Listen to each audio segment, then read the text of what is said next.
My name's Nicky Tumbridge. I go to the Chelmsford Christian Fellowship. I've lived in Chelmsford for I think 3.5 years now, nearly 4 years, since I gave up teaching. I gave up teaching because I have MS and it took a turn for the worse.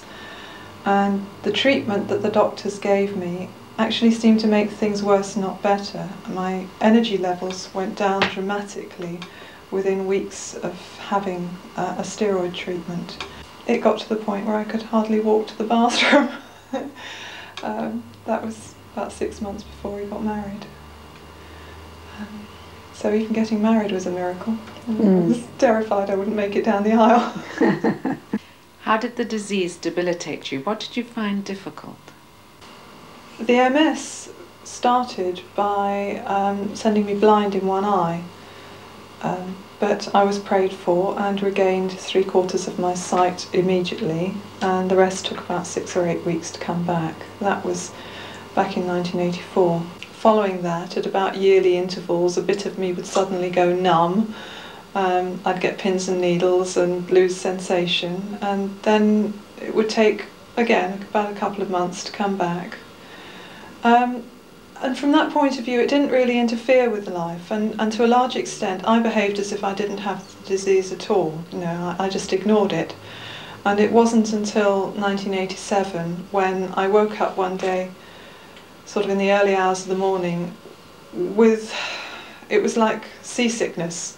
I literally couldn't move without being sick, and half of my head from there downwards and round to the back was completely numb. Lost all sensation completely. It was very frightening and very unpleasant. I had to be injected with things to stop me from being sick. And because it was such a severe attack, they decided to give me steroids.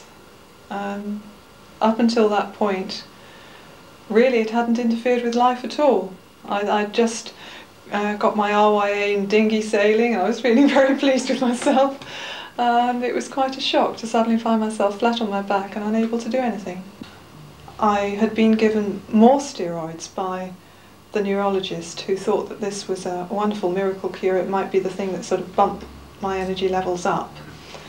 Well, that didn't happen. It kicked off a lot of other problems. I got a bad candida problem. That got worse and worse until it got to the point last year, in '91, where I was in permanent discomfort, and I'm nearly going screaming mad.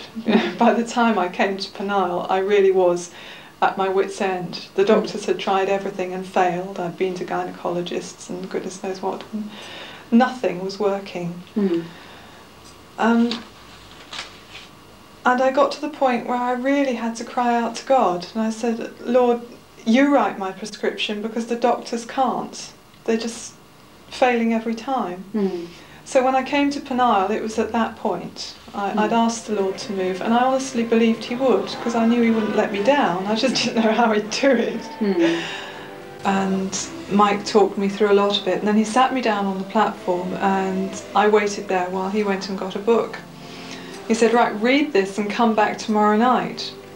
I didn't really take it in at the time. I went home, I opened it up, and on the first page of the book it said, a prescription for your total health. I thought, hallelujah, God is taking me literally. Yes, yes. Since that time, I've gone from being able to walk 60 feet to, on holiday, I walked a 1/4 mile. Yes, that's wonderful, yes. Which really is tremendous. I mean, I couldn't do that every day of the week, and I couldn't do it sort of every half hour. It would be a one-off, but even so, my energy levels went up dramatically. I was prayed for in July. By October, when we were on holiday, I was cooking meals in the kitchen, standing up from start to finish. I didn't have to sit down. It's accepting that God is in charge, and that even if it doesn't all happen instantly, I mean, I would love a complete healing instantly. And I know he can do it, but that isn't the way he has taken me. Yes, yeah. On the other hand, I know that I'm getting better. So, Yeah, yeah. Yeah.